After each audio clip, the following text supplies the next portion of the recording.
Ya digo, nos vamos al libro de Isaías. Hemos comenzado a estudiar este libro hace ya unas cuantas semanas atrás. Realmente es un libro extraordinario, hermanos. Si usted no ha leído nunca el libro del profeta Isaías, le animo a que lo haga. Si lo ha leído en otras ocasiones, le animo a que vuelva otra vez a leerlo. Es un libro muy amplio, muy grande, 66 capítulos. Es un libro que habla de todo. Sinceramente, cada día que estudio este libro me quedo sorprendido de la cantidad de mensajes, de temas, versículos preciosos, historias extraordinarias, muy interesantes que contiene el libro de Isaías. Hay una profecía que aún no se ha cumplido, que la encontramos en el capítulo 17, versículo 1. Isaías 17:1 es la profecía que tiene que ver con una ciudad, concretamente con la ciudad de Damasco, la capital de Siria. En el versículo 1 dice: profecía sobre Damasco. He aquí que Damasco dejará de ser ciudad y será montón de ruinas. ¿Cuántos dicen amén? Así lo dice la palabra. La ciudad de Damasco, según cuenta la palabra de Dios, igual que la ciudad de Babilonia, será algún día totalmente destruida. Damasco es una de las ciudades más antiguas del mundo, junto con Jericó y otras capitales del mundo. Y sabemos que Siria se encuentra en guerra. Hay ya más de 350.000 muertos en ese país, al norte de Israel. Más de 300.000 personas han perdido la vida. Ya es una guerra de todos contra todos. No es que pelee el ejército, digamos, del país contra un ejército extranjero, sino que es una guerra civil, una matanza entre familias, entre hermanos.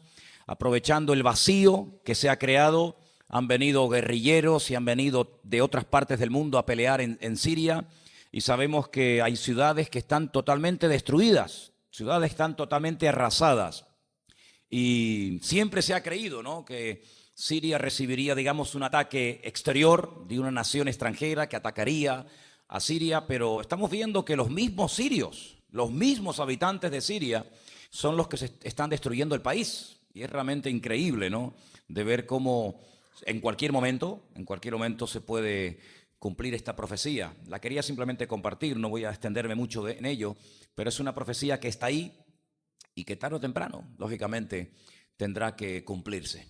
Si vamos al capítulo 61, ustedes han prestado atención, sin lugar a dudas, a la lectura que se leía esta tarde, lo que Jesús, el Señor Jesucristo, leía en la sinagoga de Nazaret, donde él se había criado. Y quiero que leamos el pasaje que el Señor Jesucristo leyó ese día en la sinagoga de Nazaret. Estamos en Isaías capítulo 61 y dice así. Preste atención porque hay cosas ahí muy, pero que muy interesantes de las cuales me gustaría hablar en esta tarde. El Espíritu de Jehová el Señor está sobre mí, porque me ha ungido Jehová me ha enviado a predicar buenas nuevas a los abatidos, a vendar a los quebrantados de corazón, a publicar libertad a los cautivos y a los presos apertura de la cárcel. Versículo 2. A proclamar el año de la buena voluntad del Señor, el día de venganza de nuestro Dios, y a consolar a todos los enlutados. A ordenar que a los afligidos de Sión se les dé gloria en lugar de ceniza, óleo de gozo en lugar de luto, manto de alegría en lugar de espíritu angustiado, y serán llamados árboles de justicia, plantío del Señor para gloria suya.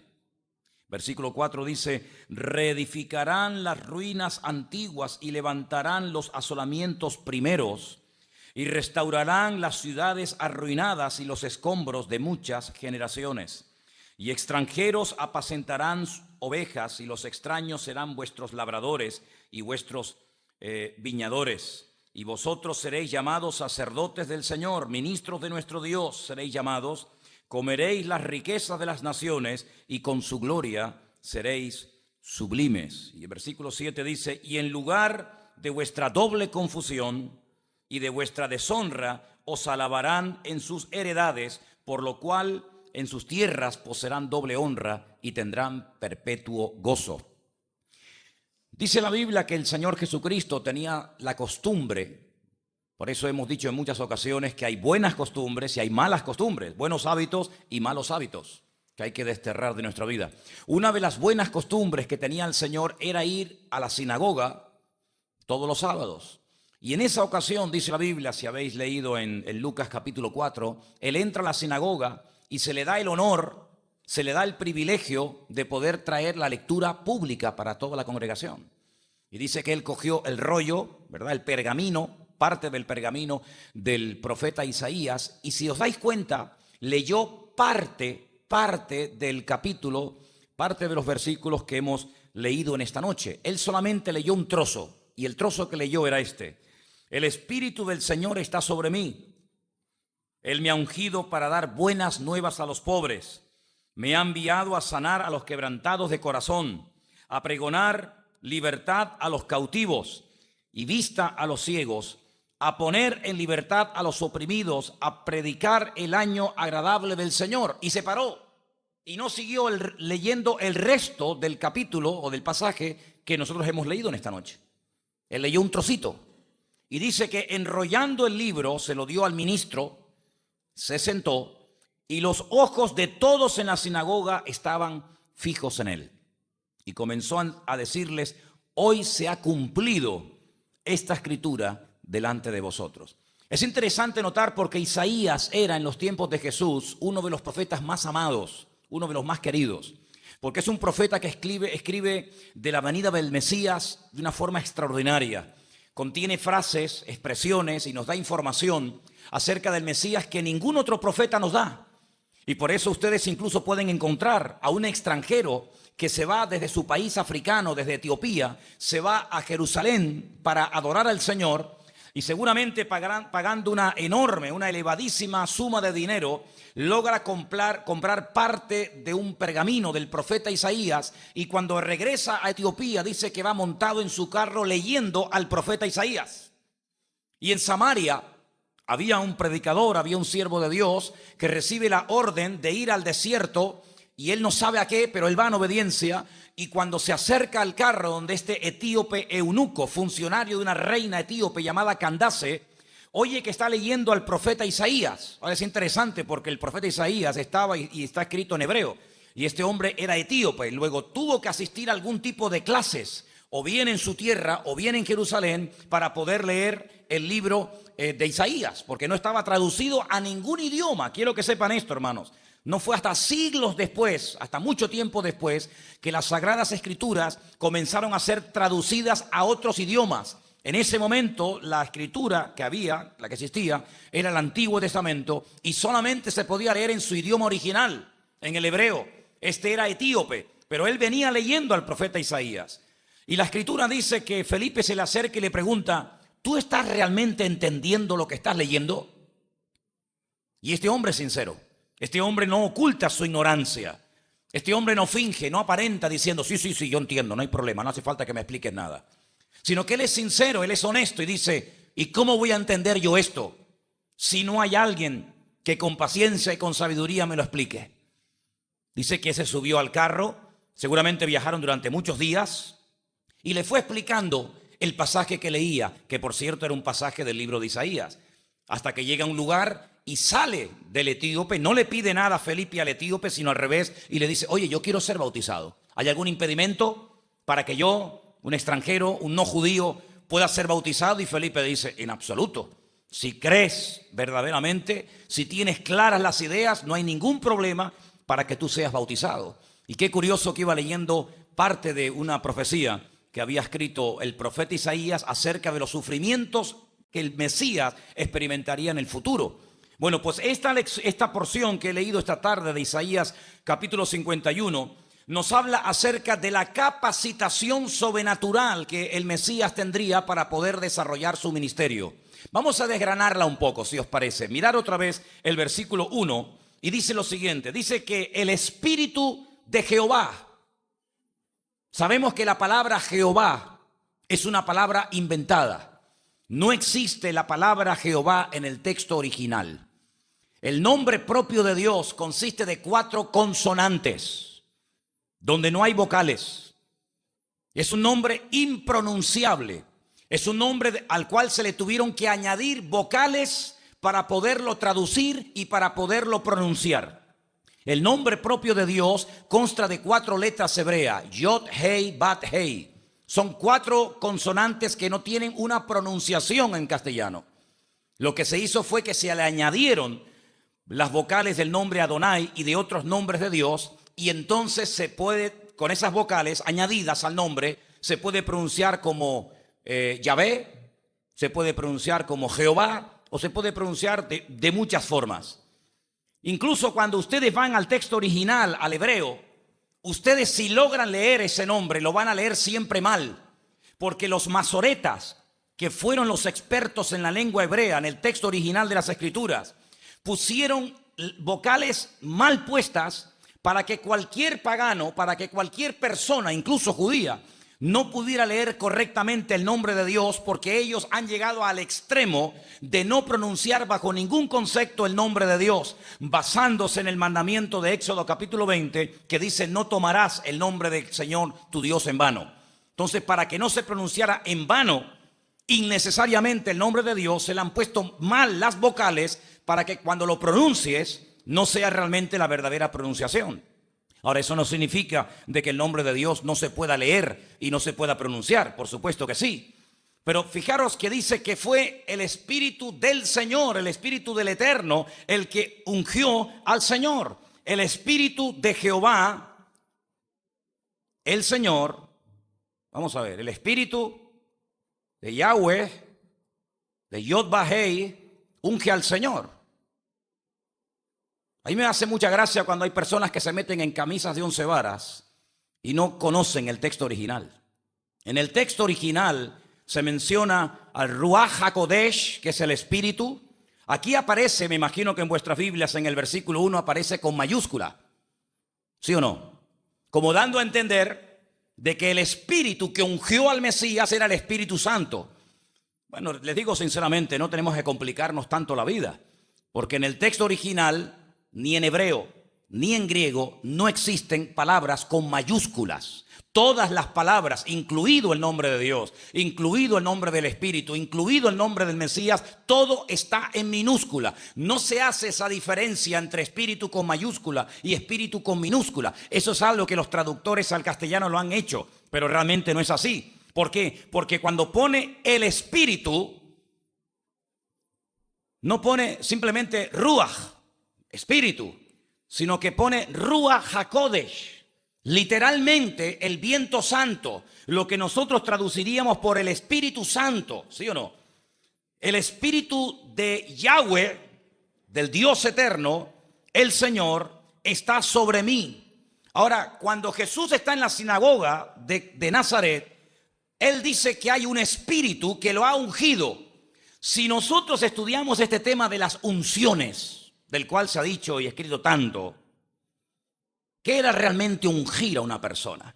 Solamente quiero llevarles un instante, sin salir del libro de Isaías, al capítulo 45.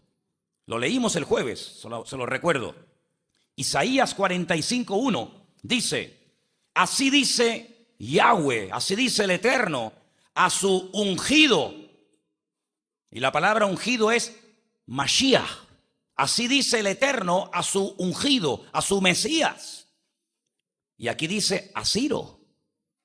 Y dice, pero ¿cómo? ¿El Mesías no es Cristo? Y sin embargo dice que el Mesías es Koresh, es Ciro. Es que la palabra Mashiach, ungido, no es un nombre propio, como Manolo, Antonio, Juan, Santiago o cualquier otro nombre, sino es un título.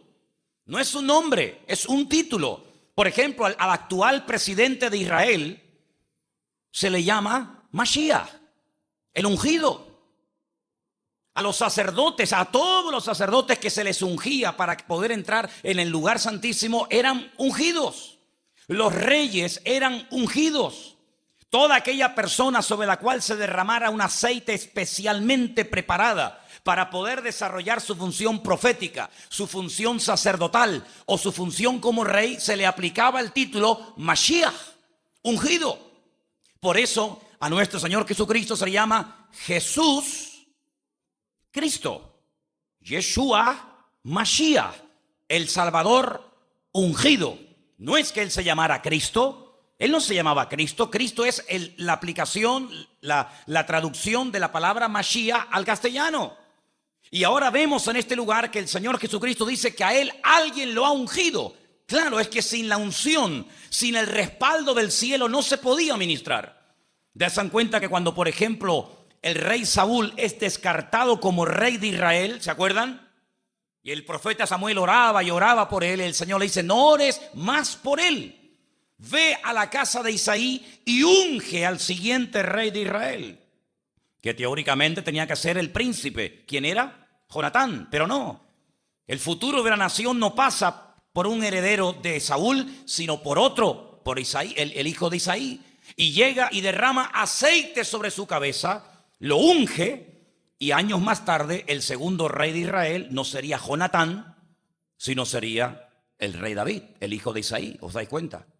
Y por eso vemos que la unción era algo tan importante que cuando nosotros leemos el famoso Salmo 133, que siempre mutilamos el versículo citando solamente una parte, aunque tiene muchos versículos, pero solamente citamos del Salmo 133 el que más nos gusta. Mirad cuán bueno y cuán delicioso es, ¿qué? Habitar los hermanos juntos en armonía, porque allí envía el Señor bendición y vida eterna. Ese es el último versículo. Pero los primeros versículos no hablan de otra cosa. Hablan de una unción que es derramada sobre la cabeza del sacerdote Aarón, que corre por su barba y hasta el borde de las vestiduras. Y ahí compara la unción, el respaldo divino, con la bendición de Dios. Entonces, el Señor Jesucristo, que era el verdadero Mesías, no era un impostor, no era un engañador como tantos que vinieron antes de Él y después de Él. Fue ungido, pero no por un sacerdote como cualquier otro, sino por el mismo Padre que lo envió. Porque ¿quién envió a Jesucristo al mundo? ¿Quién lo envió? La pregunta es, ¿Jesucristo es eterno, sí o no? Pero nació en Belén de Judea. Pero Él llegó a decir, yo soy antes de Abraham. ¿Lo habéis leído ese versículo? Antes de que Abraham existiera, yo ya existía. Y alguien le dice, pero si tú no tienes ni 40 años. ¿Cómo te atreves a decir que tú eres antes de nuestro patriarca Abraham si tú no tienes ni 40 años? Y aunque tuviera 200 años, Abraham fue mucho antes que él. Pero dice Juan 1:1 que en el principio era el Verbo. Y el Verbo era Dios. ¿Y quién es el Verbo? ¿Quién es el Verbo, hermanos? El Señor Jesucristo. Luego el Señor Jesucristo no tuvo principio ni tuvo fin, es de eternidad a eternidad. Él es el primero y Él es el último. ¿Quién dice en el libro de Apocalipsis, yo soy el alfa y el omega, el principio y el fin? ¿Quién dice eso? Lo dice el Señor Jesucristo. Luego, si Él es el primero y Él es el último, Él abre y Él cierra. Pero a ese Mesías que vino y nació de una mujer llamada María, ¿verdad? Hace 2000 años, el Padre lo unge. ¿Para qué? Dice aquí, versículo 1. Lo unge para dar buenas nuevas a los abatidos. Permítame, a los hechos polvo, a los que ya no tienen ganas de vivir, a los que les faltan la fuerza. Yo he venido para traerles un mensaje de vida, un mensaje de esperanza. Él mismo lo dijo muy claramente en Juan capítulo 10. Satanás es un ladrón que viene a hurtar, a matar y a destruir. Punto. Pero yo he venido para darles vida y vida en abundancia.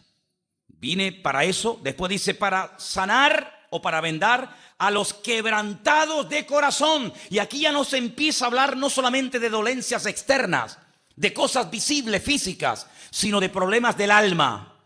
Hace algunos meses atrás dimos aquí unos estudios acerca de las enfermedades del alma. No sé cuántos se acuerdan de aquello. ¿Algunos se acuerdan? Enfermedades del alma. ¿Se acuerdan que el salmista decía, Señor, saca mi alma, no mi cuerpo, saca mi alma de la cárcel para que alabe tu nombre? Hay gente que tiene enferma el alma, se sienten mal, no tienen ganas de vivir, les cuesta respirar, no tienen aliento, le falta vida, le falta alegría. Van al médico, le hacen analíticas, le sacan análisis, le hacen radiografía y el médico dice, señora, usted no tiene nada, usted está perfectamente. pero esa persona sabe que algo le pasa. Son enfermedades que no se ven, son enfermedades del alma. Y Jesús vino no solamente para sanar a los ciegos y a los mudos y a los paralíticos y dar vida a los muertos, sino que vino para ayudar a la gente que está enferma del alma. ¿Cuántos dicen amén? Y puede ser que en esta tarde entre nosotros haya muchos que tengan el alma enferma. Sus emociones, sus sentimientos. Para eso también vino el Señor. No es que voy a la iglesia para que oren por mí cuando me duele por aquí o me duele por allá, porque el Señor es mi médico divino, sino que también puedo venir al Señor para que me sane por dentro y por fuera. ¿Cuántos dicen amén? Pero dice también que vino para dar libertad a los cautivos. Es interesante notar porque en otro pasaje del Nuevo Testamento, ustedes recuerdan, que el Señor dice: yo he venido a las ovejas perdidas de la casa de Israel. Yo he venido para, a través de ellos, predicar la palabra. Yo he venido primeramente a las ovejas perdidas de la casa de Israel, y a esas ovejas perdidas de la casa de Israel les dice: he venido para poner en libertad a los cautivos. Luego, el título de israelitas, el título de judíos, no sirve de nada, porque a la hora de la verdad estáis tan esclavos y tan ciegos como los que no lo son. Dice además: y a los presos apertura de la cárcel. ¿Cuándo Jesucristo sacó un preso de la cárcel? Dígame, ¿cuándo? Mostradme un pasaje de Mateo, de Marcos, de Lucas o de Juan. Los evangelios que hablan de su vida y su ministerio, decidme un pasaje donde vemos a Cristo visitando una cárcel y sacando a un preso. Nunca, jamás. De hecho, tiene un pariente, una persona muy cercana a él, llamado Juan el Bautista, ¿sí o no? Que está en la cárcel y ni siquiera fue a visitarlo, ni siquiera fue a verlo, sino que cuando Juan el Bautista manda unos mensajeros porque tiene dudas, tiene una lucha interior tremenda, y les dice: preguntadle a él si él es el Mesías o tendremos que esperar a otro. Y el Señor le dice: id y hacerle saber a Juan, y le da un mensaje tremendo. Así que no se refiere a una cárcel, a una mazmorra con barrotes de hierro, con puertas de hierro, sino cárceles de tipo espiritual. Hay gente a nuestro alrededor cada día que los vemos que están viviendo como si fueran esclavos. Son presidiarios espiritualmente hablando, y esa libertad la vino a traer el Señor. Dice: a proclamar el año de la buena voluntad del Señor. Esto habla del año de jubileo. Nosotros tal vez, o algunos no tienen mucha idea de lo que significa el año de la buena voluntad del Señor, pero cada 50 años, según la ley de Dios, según la Torá del Señor, cada 50 años se tenían que poner en libertad a todos los esclavos. Cada 50 años se perdonaban las deudas a todo el mundo. En otras palabras, cada 50 años se empezaba de cero. Si tú me debes a mí un montón de dinero, a partir de ahora ya no me debes nada. Era una ley para evitar lo que está pasando hoy en día en España y en muchas naciones de la tierra, que los ricos cada vez son más ricos y los pobres cada vez son más pobres. Sin embargo, para evitar ese desequilibrio, para evitar ese abuso, cada 50 años cancelamos las deudas. ¿Qué significa? Padre nuestro, perdona nuestras deudas como nosotros perdonamos a nuestros deudores. ¿De dónde viene eso?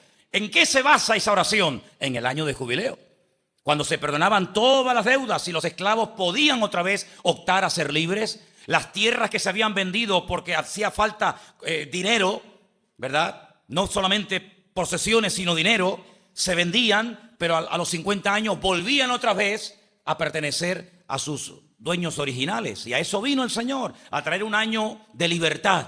Y dice más adelante: y el día de venganza de nuestro Dios. Eso no lo leyó. Si os dais cuenta, en la lectura de Lucas capítulo 4, no habló de venganza, no habló de castigo, no habló de retribución, sino que habló de lo que hemos leído hasta el principio. ¿Por qué? Porque cuando uno lee el libro de Isaías, que es precioso y muy profundo y hermoso, uno se da cuenta, hermanos, de que el Mesías, según la Escritura, tendría que venir en dos ocasiones.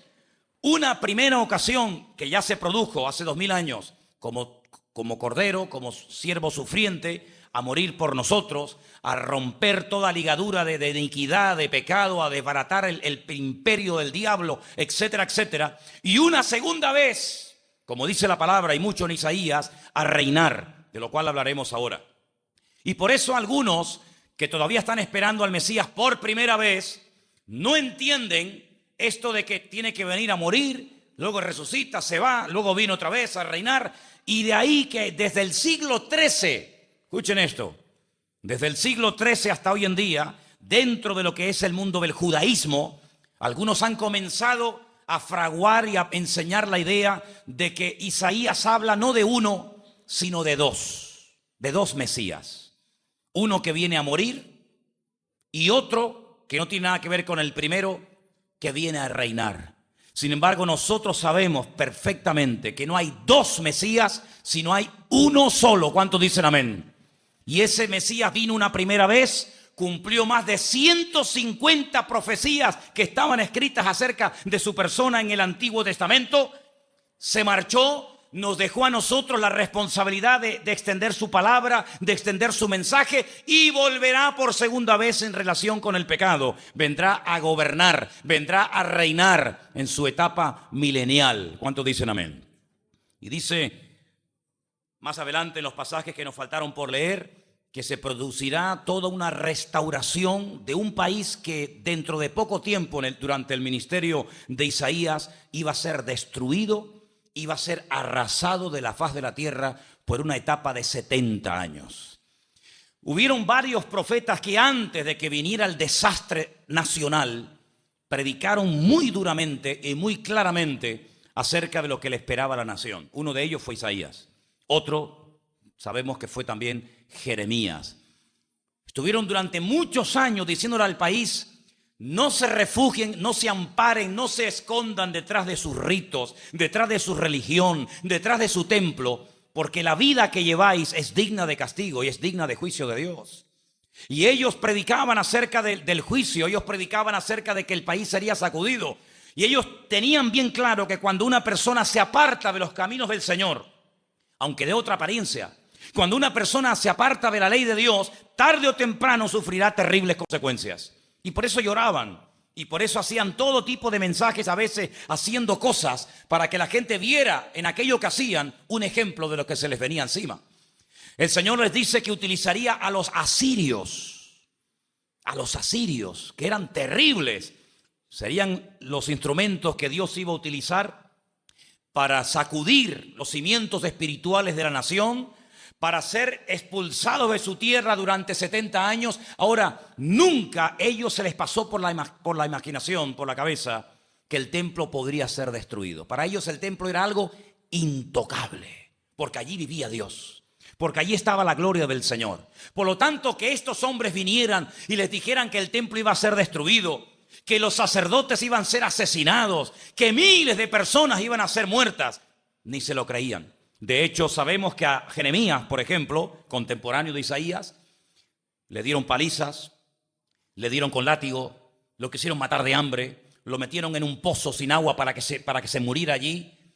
¿Por qué? Porque no les cabía en la cabeza que los paganos, en este caso los asirios, cuyo líder o rey era Nabucodonosor, pudiera venir a destruir la casa de Dios. Pero así ocurrió.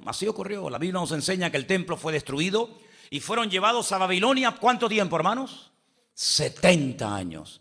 Como en Dios no existe casualidad, como en Dios todo tiene un propósito, todo tiene una razón de ser, uno se tiene que preguntar, por lo menos yo me he preguntado: Señor, ¿por qué 70 años? ¿Tiene algo que ver el número 70 con el tiempo en el cual ellos tendrían que aprender algo? Por supuesto que sí, hermano. No hay nada por casualidad.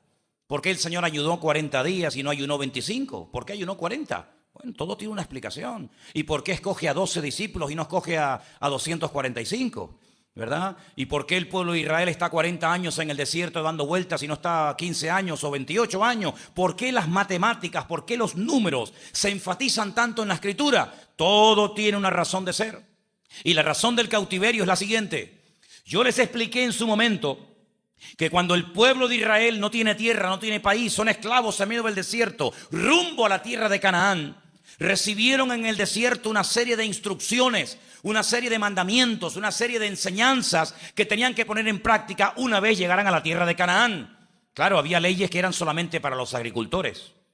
El que no era agricultor, aquella ley a ellos no le iba. Había leyes que eran para los que eran ganaderos. Había leyes que eran para los sacerdotes, otras eran para las viudas, otros eran para los solteros, otros eran para los soldados. Había leyes para todas. Una de las muchas leyes que el Señor mandó era la siguiente: cada 7 años tenían que dejar reposar la tierra. Tenía que haber un Shabbat de la tierra, un descanso, no se podía sembrar nada para que la tierra se reactivara, para que no hubiera un exceso de producción, sino que la tierra descansara. Era un acto de fe, evidentemente, así como ustedes ya han aprendido. Por eso siempre hay un pequeño botón de muestra de lo que después yo en mayor medida les voy a pedir. Primeramente, ustedes tienen que aprender a descansar un día a la semana. Si ustedes interiorizan ese mandamiento de que cada 7 días hay que parar y no hacer nada, cuando yo les pida algo mayor que tiene relación con ese descanso, a ustedes no les va a costar obedecerlos. Pero yo siempre he dicho, el que no es obediente en lo poco, difícilmente lo será en lo mucho. ¿Sí o no?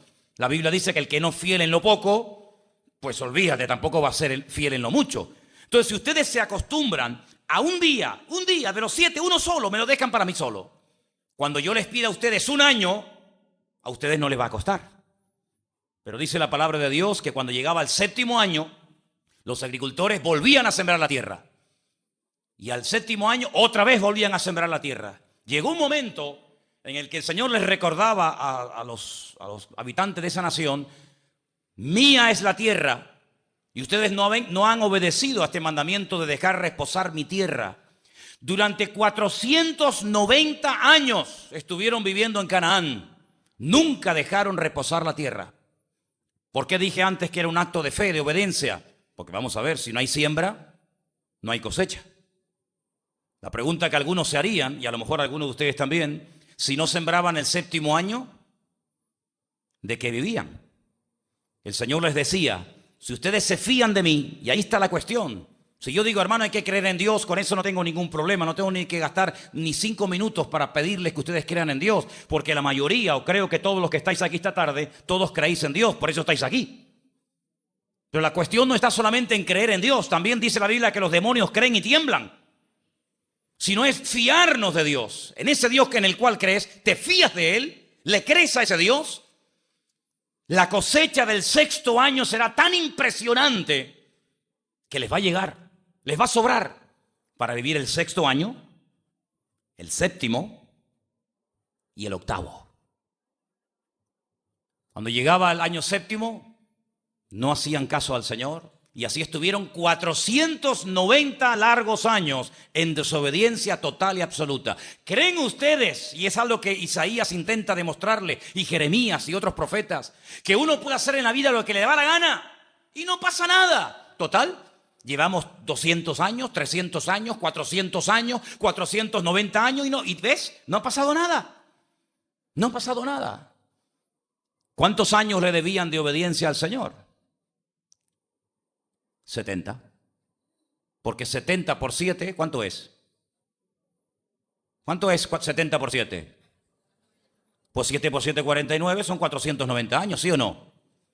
490 años habéis hecho lo que os ha dado la gana. A mi tierra la tenían que haber dejado en estos años 70 años sin sembrar. No seguidos, a veces me entiende, sino cada 7 años. ¿No lo habéis hecho? Muy bien, fuera. Porque mía es la tierra y mi tierra tiene que descansar. Los cogió, se los lleva a Babilonia. No 80 años, se hubiera pasado. No 60, se hubiera quedado corto. Sino exactamente 70 años para que mi tierra descanse. Cuando se van a cumplir los 70 años, tú te encuentras en Babilonia a un hombre de Dios llamado Daniel, que él dice: el profeta Jeremías nos dijo que la tierra tendría que reposar 70 años. Y estamos a punto de llegar al año 70. Y él comienza a orar, y ahí pueden leer la oración de Daniel en el capítulo 9, una oración impresionante. Y él dice: Señor, tu profeta, tu siervo dijo esto y esto y esto. Y él está orando y se pone a ayunar un día, 2 días, 1 semana, 2 semanas, 3 semanas. Y dice que hasta el final el Señor se le presenta a través de un siervo que él manda y les dice: lo que va a pasar con ustedes es esto. Y le da un paquete de profecías que lo llamamos las 70 semanas del profeta Daniel, donde ahí hay un desarrollo impresionante. Hermano, si ustedes se meten en serio a estudiar la Biblia, ustedes no van a querer dejarla nunca, porque ustedes se van a dar cuenta de que es un libro extraordinario, impresionante. 70 años de cautiverio, regresan, y ahora 70 semanas de historia. Pero escuchen bien, nuestro calendario no es el más apropiado para estudiar Biblia. ¿Por qué? Porque nuestro calendario es un calendario que contiene incluso hasta errores. Nuestro calendario es un calendario que tiene errores en el sentido de que ni siquiera incluyó el año cero.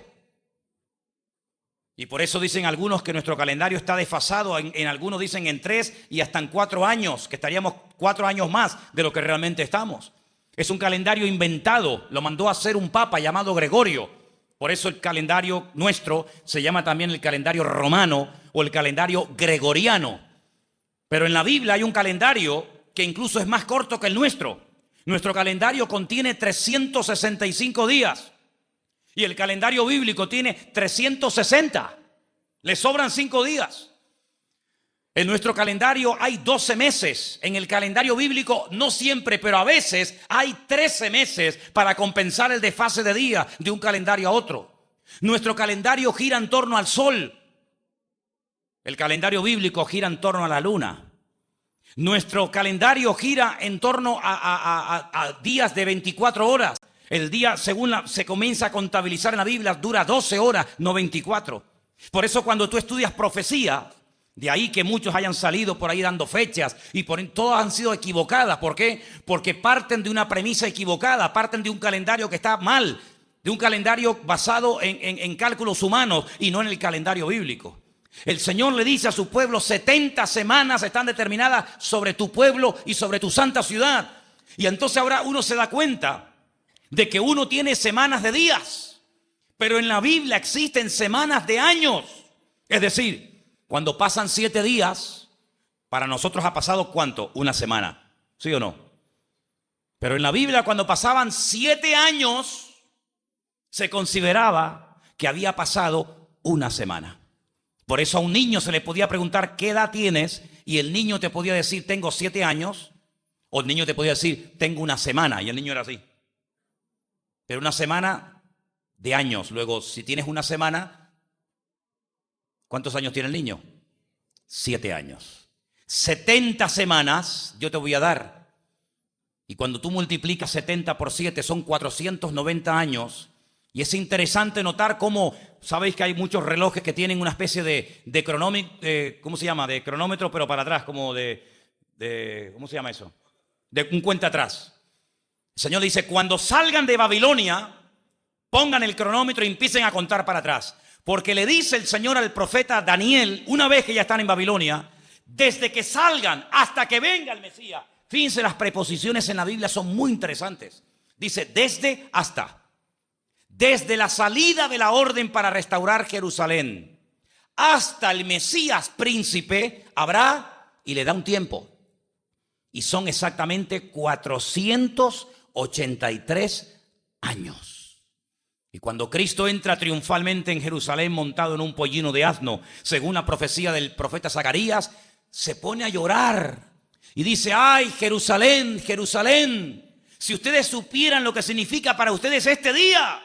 Pero ustedes no entienden nada, nunca habéis entendido nada, siempre habéis estado en vuestro mundo y no entendéis que este es el día de vuestra visitación. Y pasaron 483 años desde que sale el pueblo de la opresión, del cautiverio en Babilonia, hasta el Mesías príncipe. Pero faltan esos 7 últimos años y ahí está el libro del Apocalipsis. Ahí está lo que llamamos la famosa gran tribulación, que dura 7 años, o como dice también Daniel, tiempo, si la mitad de un tiempo, o como dice otro libro de la Escritura, 42 meses, o 1260 días, y nos da datos. ¿Por qué? Porque la palabra de Dios se escribió no para los inconversos, la palabra de Dios se escribió para el pueblo de Dios, es decir, para ti y para mí. ¿Cuántos dicen amén? Y por eso uno, en estos tiempos en los que estamos viviendo, uno dice, Dios mío, ¿qué va a pasar con este país? ¿Qué va a pasar con las pensiones? ¿Y qué va a pasar con España? ¿Y se arreglará todo? ¿Será el año 2016 peor que el 13, el 14 y el 15? ¿Por dónde van los tiros? ¿Quién ganará, este o aquel? ¿Se dividirá España? Entraremos en un conflicto social que nos volveremos a pelear otra vez los unos contra los otros y unos tiran por un lado y otros tiran por otro. ¿De dónde podemos sacar información para estar tranquilos en medio de la tormenta y en medio del caos que está ocurriendo y más que va a ocurrir? De la fuente.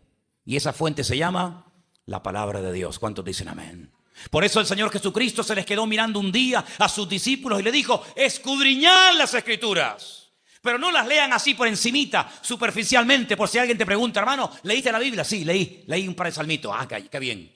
Escudriñad, métanse en la palabra, estrújenla, memorícenla, estúdienla, para que podáis saber en todo momento y estar firme contra las acechanzas del diablo. Dice, para que aquel día no os sorprenda como ladrón en la noche. Porque para el mundo el Mesías volverá otra vez como ladrón en la noche, pero para nosotros vendrá como nuestro amado, como nuestro novio, como nuestro Señor, como nuestra cabeza, como nuestro Salvador. Y por eso tenemos que leer la palabra, para conocer lo que está ocurriendo en estos tiempos y saber cómo me tengo que comportar. ¿Cuántos dicen amén? Isaías dedica muchas horas, muchos años a decirle al pueblo: prepárense, el castigo viene. El juicio viene, no quedarán inmunes. No se piensen ustedes que porque son pueblo de Dios y porque tienen el templo allí en el monte Moriah y porque tienen los sacrificios y porque tienen, no se piensen ustedes que aquí no va a pasar nunca nada. No, el Señor dice en su palabra que es hora de que el juicio empiece. ¿Por dónde? Por la casa de Dios. Por la casa de Dios es donde el Señor va a comenzar a tratar a su pueblo y a su iglesia. Si vamos al capítulo 65 del libro, ya digo que es un libro muy amplio, muy profundo, muy bonito, muy interesante. En el capítulo 65, del versículo 17 en adelante, miren qué pasaje tan interesante que tiene que ver con la segunda visita, la venida del Mesías en los últimos tiempos. Versículo 17.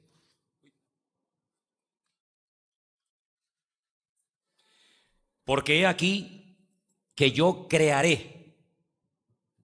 La palabra crear, la que aparece en Génesis 1:1. Yo crearé nuevos cielos y nueva tierra. Interesante, ¿eh? Y de lo primero no habrá memoria, ni más vendrá al pensamiento. Mas os gozaréis y os alegraréis para siempre en las cosas que he creado, porque he aquí que yo traigo a Jerusalén alegría y a su pueblo gozo. Versículo 19, y me alegraré con Jerusalén y me gozaré con mi pueblo, y nunca más se oirá en ella voz de lloro ni voz de clamor. No habrá más allí niño que muera de pocos días, ni viejo que sus días no cumpla, porque el niño morirá de 100 años. Un niño de 100 años. Pues si 100 años es un anciano. Fijaros cómo todo vuelve otra vez a la era de los tiempos de Adán y Eva, ¿no? Y dice, y el pecador morirá de 100 años, será maldito. Edificarán casas, y esto nos habla acerca de lo que llamamos el milenio, la era milenial, la era mesiánica. Se edificarán casas y morarán en ellas, plantarán viñas y comerán el fruto de ellas. No edificarán para que otro habite, ni plantarán para que otro coma. Porque según los días de los árboles serán los días de mi pueblo, y mis escogidos disfrutarán la obra de sus manos. Versículo 23, no trabajarán en vano, ni darán a luz. ¿Qué cosa? Habrá nacimientos. No darán a luz para maldición, porque son linaje de los benditos del Señor y sus descendientes con ellos. Y antes de que clamen responderé, mientras aún hablan, yo habré oído. El lobo y el cordero serán apacentados juntos, y el león comerá paja como el buey, y el polvo será el alimento de la serpiente. A la serpiente como que la mantiene siempre ahí arrastrándose, por la eternidad. No afligirán ni harán mal en todo mi santo monte, dice el Señor. Uno empieza a leer el libro de Isaías, llama corruptos, perversos, depravados, degenerados a todo el liderazgo político y religioso de la época. A lo largo del libro va presentando distintos juicios, profetizando a diferentes naciones, una de ellas Siria, otra también Etiopía y otras naciones. Pero también a lo largo del libro va dejando como una puerta abierta a la esperanza, como un futuro donde Dios va a restaurar, donde Dios va a volver otra vez a traer a sus escogidos, traer a su pueblo a un lugar concreto, para que en ese lugar, dice la Biblia, algún día vayan todas las naciones de la tierra a ver la gloria del Señor. Y esto lo encontramos en el último capítulo del libro de Isaías, donde dice concretamente lo siguiente. Isaías capítulo 66. Versículo 20. Traerán a todos vuestros hermanos de entre todas las naciones por ofrenda al Señor caballos, carros, en literas, en mulos, en camellos, a mi santo monte en Jerusalén, dice el Señor. De modo que los hijos de Israel traerán la ofrenda en utensilios limpios a la casa del Señor. Y tomaré también de ellos para sacerdotes y levitas, dice el Señor. Porque como los cielos nuevos y la tierra nueva que yo hago permanecerán delante de mí, dice el Señor, así permanecerá vuestra descendencia y vuestro nombre. Verso 23. Y de mes en mes, y de día de reposo en día de reposo vendrán todos a adorar delante de mí, dice el Señor. Y saldrán y verán los cadáveres de los hombres que se rebelaron contra mí, porque su gusano nunca morirá y su fuego nunca se apagará, y serán abominables a todo, y será abominable todo hombre. En otras palabras, el Señor dice, mira, ustedes tienen una visión muy corta. Y ese es uno de los grandes problemas de la iglesia de hoy en día, que muchas veces vemos solamente lo que tenemos a nuestro alrededor. Paro, corrupción, que no hay esto, que no hay aquello, y tenemos como una visión de miopes, de personas que tienen una visión demasiado corta de la realidad. Y la realidad no es simplemente la que nos rodea. Isaías habla de un mundo espiritual, de una realidad espiritual que solamente se puede discernir y entender y ver por los ojos de la fe. ¿Cuántos dicen amén? Por eso encontramos en la palabra de Dios momentos en los que, por ejemplo, el Señor habla muy duramente a uno de sus discípulos y le dice, Satanás, apártate de mí. Y uno dice, pero ¿por qué le has hablado tan duramente a este hombre? Dice, porque no pone la mira en las cosas de Dios, en las cosas de arriba, sino en las cosas de la tierra. Y esto es durísimo. Si el Señor reprendió a Pedro diciéndole, apártate de mí, Satanás. Y te digo esto y te hablo así tan duro, Pedro, porque no has aprendido a estas alturas de tu relación conmigo a poner tu mirada en las cosas de Dios, sino en la de los hombres. Quiere decir que a nosotros constantemente nos estaría reprendiendo el Señor por nuestra falta de fe, ¿sí o no? Y no le dice Eliseo al Señor, Señor, abre los ojos a mi criado para que vea ¿qué? Solamente veía a los asirios rodeando el campamento, la casa, venían a matarlo, a destruirlo. Pero Eliseo dice, pero es que hay más que eso. Si tú solamente quieres ver los problemas, pues problemas verás. Pero yo oro para que el Señor abra tu vista y para que veas que hay una protección a nuestro alrededor que con estos ojos no se pueden ver, pero que está. Y dice la Biblia que el Señor le abrió los ojos a su siervo, a Giesi, y vio los ángeles. Vio la protección del Señor alrededor de su vida. Y yo creo que en estos días, como nunca antes, tenemos que orar al Señor para que abra nuestros ojos. ¿Cuántos dicen amén? Y no solamente veamos lo que todo el mundo ve, sino que nos demos cuenta de que en la situación en la que nos encontremos, el Señor siempre estará contigo. Yo decía esta mañana en el puerto de la Cruz que me dio por contar hace poquito me puse a contar las veces que en ese pasaje, creo que es de Eclesiastés capítulo 3, confírmamelo ahí, se menciona la expresión tiempo de nacer, tiempo de morir, tiempo de llorar, tiempo de reír, tiempo de sembrar, tiempo de cosechar. ¿Lo sabéis, no?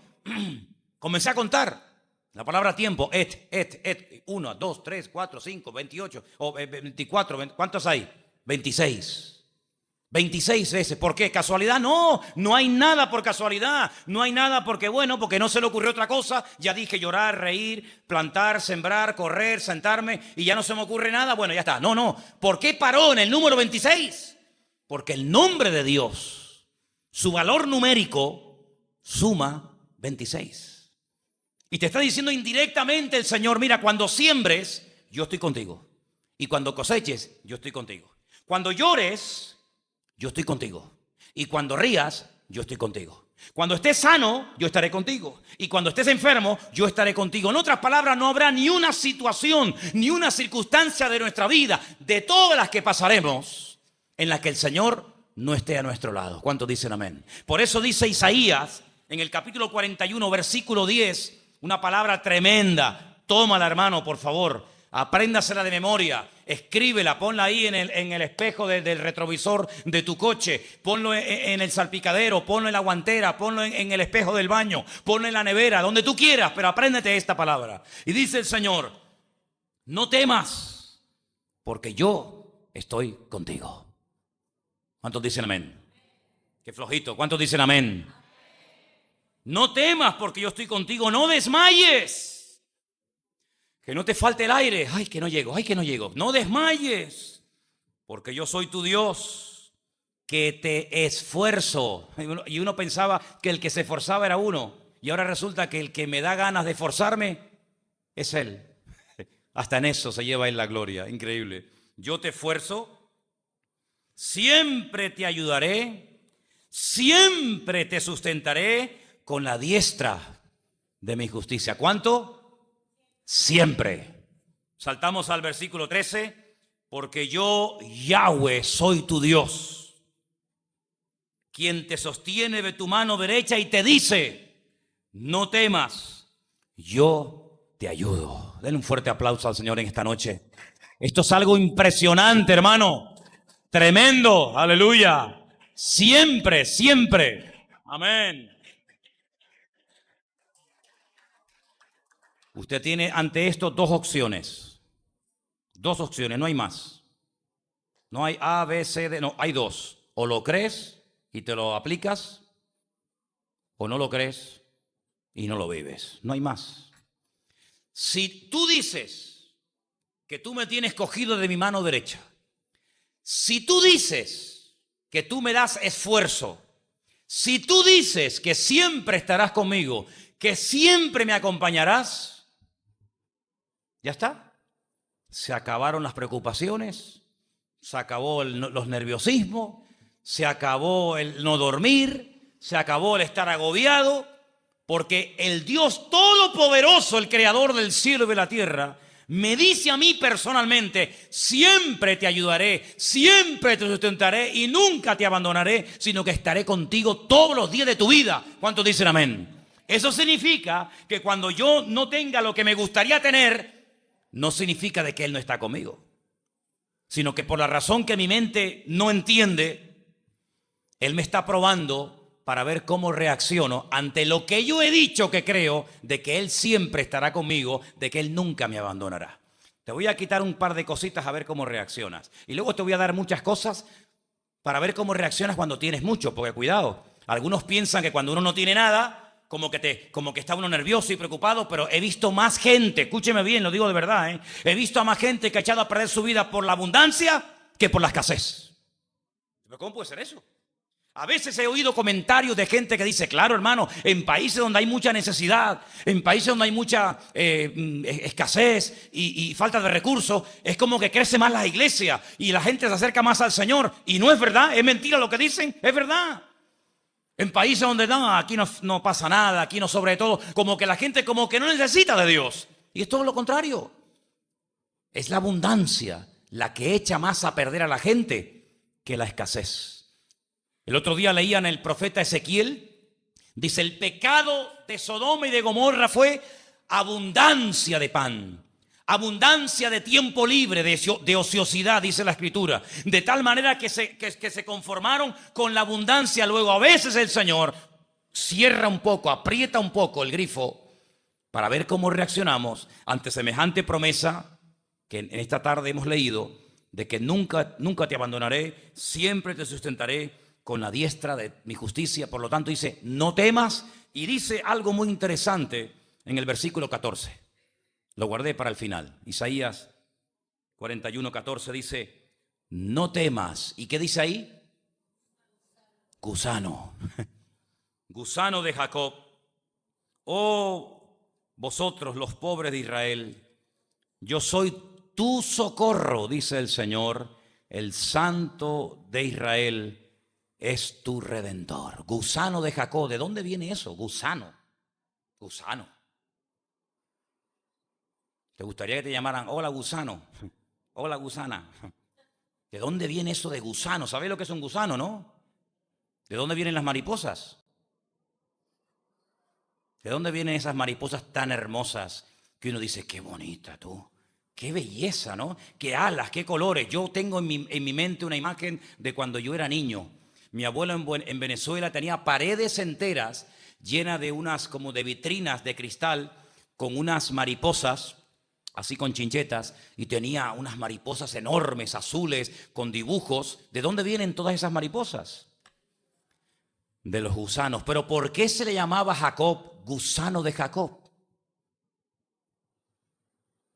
Dice que una noche, la noche anterior a encontrarse Jacob con su hermano gemelo Esaú, dice que se fue a un lugar aparte y allí peleó con Dios. ¿Se acuerdan?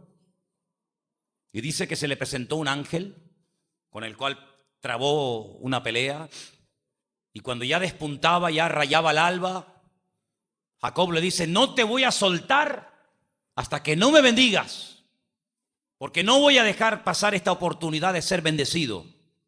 Y dice que aquel ser celestial, aquel ángel, le tocó el muslo y le descoyuntó el muslo, y Jacob quedó con la pierna muerta todos los días de su vida. Desde ese día se conoce a aquel llamado Jacob, el que pelea, el que lucha, el suplantador. Se le comenzó a llamar el gusano de Jacob, el que se arrastra, el que cuando camina, por aquí caminó Jacob. ¿Por qué? Porque tú no ves una planta de un pie y como una raya, una planta y una raya, una planta y una raya. Por aquí caminó Jacob. Porque el único que camina así, arrastrando la pierna, el único que camina así, se llama Jacob, el gusano de Jacob. Pero ese día Dios lo bendijo, Dios le paró los pies, y a partir de ese día le dijo el Señor: nunca más se te llamará Jacob, sino se te llamará Israel.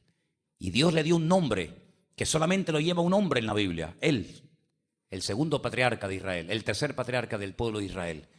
Amados, hay momentos en los que Dios nos tiene que frenar. Hay momentos en los que Dios nos tiene que parar y decir: sí, para, vas demasiado rápido. Quieres alcanzar demasiado en poco tiempo. Y el Señor nos para los pies. Y a veces, amados hermanos, el Señor nos tiene que parar y decirnos: tienes que dedicar más tiempo para estar conmigo. Corres demasiado rápido y lo que yo quiero es que estés más en mi presencia.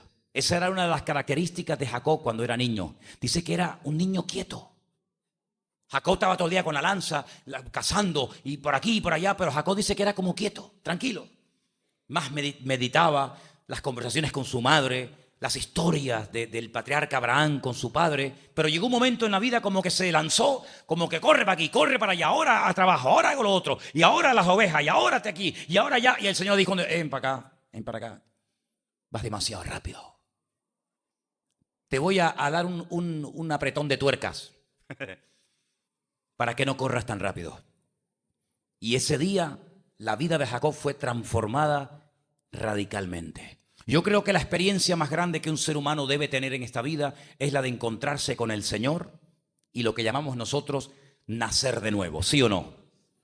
Pero después de esa experiencia, ¿creen ustedes que no es necesario de vez en cuando volver a reencontrarnos con el Señor? Y no vivir de aquella experiencia de haber aceptado a Cristo hace 30 años atrás, sino volver a tener otro encuentro con el Señor y que el Señor nos pare los pies y nos demos cuenta que a lo que realmente hemos sido llamados es a estar más con Él y menos en otras cuestiones. ¿No les parece?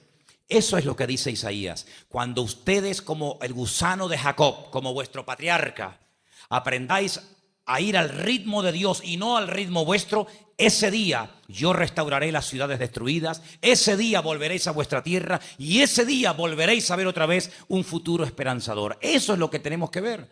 El Señor en estos tiempos nos está mostrando la realidad de lo que está ocurriendo a nuestro alrededor. Esto no hay quien lo componga, ni esto, ni aquello, ni quien sale, ni quien entra. El único que puede restaurar este país, el único que puede restaurar nuestra vida, darnos paz, calma y sosiego en medio de la tormenta, es nuestro Señor Jesucristo. Busquémoslo a Él, adorémoslo a Él, pongámoslo en primer lugar y todo lo demás vendrá por añadidura. ¿Cuántos dicen amén? Aplauda fuerte al Señor en esta tarde. Aleluya. Amén. Amén. Amén. Amén. Amén. Oramos, hermanos. Oramos. Cierre sus ojos ahí donde está. Y pídale al Señor en humildad: Señor, enséñame, Señor, enséñame.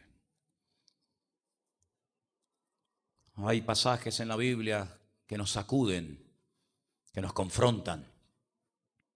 Hay pasajes en la Biblia que nos desnudan y nos muestran que sin Él estamos perdidos. Las ciudades volverán a ser reconstruidas, decía el profeta Isaías. Los muchachos volverán a cantar y a danzar en las calles. Volveréis otra vez a tomar vino de vuestras viñas, a ungiros con el aceite de vuestros olivares. Pero primero tenéis que ser tratados. En horno de fuego te escogí, dice el Señor. Allí donde Dios nos quita las asperezas, allí en el horno de fuego donde las impurezas salen a flote y se limpia la plata o el oro para que sea de una buena calidad. Es el fuego lo que trae purificación, es el fuego lo que trae santidad, es el fuego lo que trae acercamiento a Dios. Y por eso el Señor sí habla de restauración, habla de un país habitado nuevamente, pero primero el horno de fuego. ¿Pero qué pasó en el horno de fuego? Sus siervos entraron, pero no se quemaron. ¿Por qué?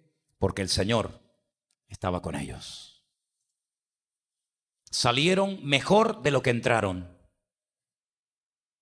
Y cuando salieron, los paganos dijeron: adorad al Dios de Sadrach, de Mesach y de Abednego, porque yo declaro que no hay otro Dios como el Dios de ellos. Bendito sea el Señor, dijo el rey de los asirios de Babilonia.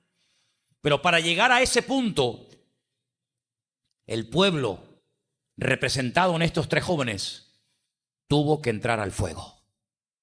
Y el mundo caerá de rodillas ante el Señor, ante el Dios Todopoderoso.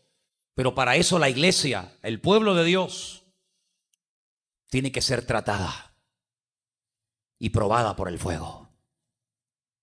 Dice nuestro hermano Pedro, el apóstol Pedro: para que vuestra fe, mucho más preciosa que el oro, el cual, aunque perecedero, sea hallada en honra, alabanza y honor a nuestro Dios, cuando vuestra fe sea probada por el fuego. Y por eso el Señor nos probará y nos prueba para quitarnos las impurezas, para que podamos aprender a depender solamente del Señor y no de los hombres, no de los gobernantes, no de los políticos, no de las promesas de los hombres, sino de las promesas de nuestro Dios. Y una de ellas te dice: no temas ni desmayes, porque yo soy el Señor tu Dios, siempre te ayudaré, siempre te sustentaré con el poder de mi diestra. Agárrate de esa palabra, hermano, aplícala, vívela y proclámala en fe en el día de hoy. Gracias te damos porque tú eres nuestra fortaleza, Señor.